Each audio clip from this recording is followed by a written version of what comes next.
Doubt Kapil Sharma आज India के one of the top comedians में से एक है, जिन्हें दुनिया भर में लोग जानते हैं। पर उनका जो कॉमेडी है वो धीरे धीरे अपना एसेंस खो रहा है। और मेरी इस बात को जज करने से पहले वीडियो को पूरा देख लेना और फिर बताना ये बात गलत है या सही। कपिल शर्मा आज टीवी और ओटीटी के सबसे बड़े चेहरे हैं, जिनके शो पर आने के लिए बड़े से बड़े सुपरस्टार वेट करते हैं। लेकिन अमृतसर की गलियों से निकलकर नेटफ्लिक्स के ग्लोबल स्टेज तक का ये सफर इतना आसान नहीं था। एक हेड कांस्टेबल का बेटा, जिसका असली नाम कपिल पूंछ है, उसने कैसे अपनी मेहनत और टैलेंट के दम पर पूरे देश को हंसाया और इंडियन कॉमेडी को भी ग्लोबल स्टेज पर ले गए। कपिल ने 2007 में the great Indian laughter challenge season 3 जीता था। तब से लेकर आज तक करीब 19 साल हो चुके हैं और वो लगातार स्क्रीन पर है।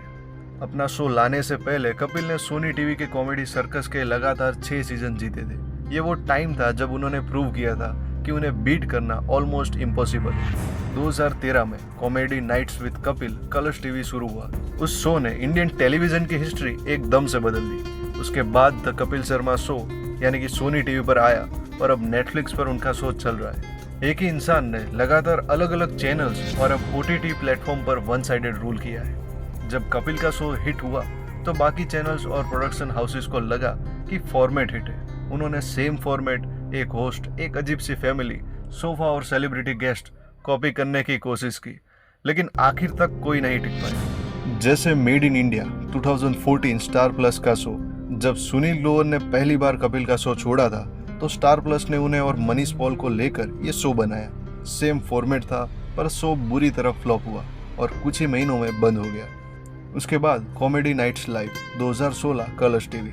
जब कपिल का कलर्स चैनल के साथ झगड़ा हुआ और उन्होंने चैनल छोड़ दिया तो कलर्स ने उसी सेट पर उसी फॉर्मेट में कृष्णा अभिषेक को लेकर कॉमेडी नाइट्स लाइव शुरू किया, लेकिन ऑडियंस ने कपिल के बिना उस फॉर्मेट को रिजेक्ट कर दिया और शो टीआरपी नहीं ला पाया। और फिर आता है the drama company 2017 Sony TV. इस शो में कृष्णा अभिषेक, सुदेश लहरी और अली सागर, जिन्होंने कपिल का शो छोड़ दिया था, जैसे कॉमेडी के दिग्गज थे। फिर भी ये शो कपिल की पॉपुलैरिटी को मैच नहीं कर पाया और ऐसे कई शोज आए हैं इस बीच, लेकिन कपिल शर्मा ने टेलीविजन कॉमेडी में वाकई वन साइड रूल किया है।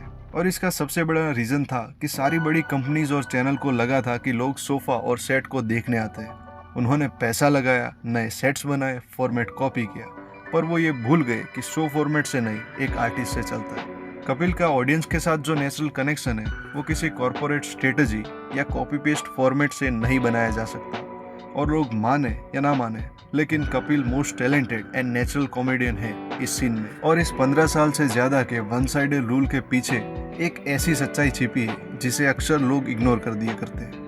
पैसा लाइफ जीने के लिए इम्पोर्टेंट है, सर्वाइवल के लिए जरूरी है, लेकिन एक सच्चे आर्टिस्ट के लिए उसका आर्ट ही उसकी असली जिंदगी होती है। अगर आप आज कपिल शर्मा से उनका स्टेज, उनकी कॉमेडी छीन ले और उन्हें इस आर्ट फॉर्म के बिना जिंदगी इमेजिन करने को कहें तो वो रास्ता उन्हें एक डेड एंड जैसा लगेगा।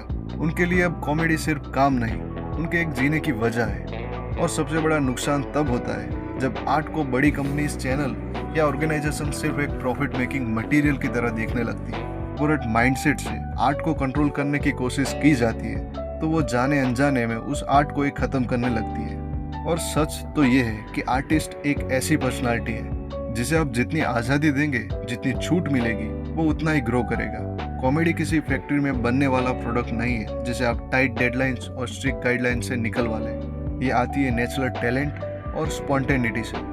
जब आप किसी आर्टिस्ट को रूल्स और रिस्ट्रिक्शंस के डब्बे में बांधने की कोशिश करते हो तो उसका आर्ट उस घुटन में मरने लगता है। एक आर्टिस्ट को उसकी आर्टिस्टिक फ्रीडम चाहिए, क्योंकि बिना आज़ादी के कोई भी आर्ट फॉर्म लंबा नहीं टिक सकता।